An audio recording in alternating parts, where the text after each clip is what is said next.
नियम असा असतो की आपले मुलं करतात काय, भविष्यात होणार काय, हे जर शोधायचं असेल तर बाळ आपला मुलगा लहानपणीच आपले लक्षणं दाखवतो की हा भविष्यात कोण होणार. म्हणजे अगदी अगदी एक म्हण आठवते मला, बाळाचे पाय माहिती आहे का तुम्हाला, दिसतात. याचा अर्थ लहान मुलाच्या वर्तनावरूनच भविष्यात तो कोण निघेल हे सिद्ध होतं.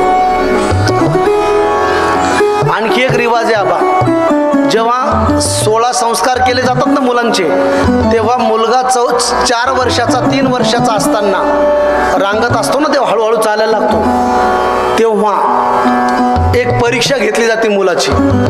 त्याच्या समोर वही, पेन, पैसे, पुस्तक, खेळणी अशी टाकायची असतात.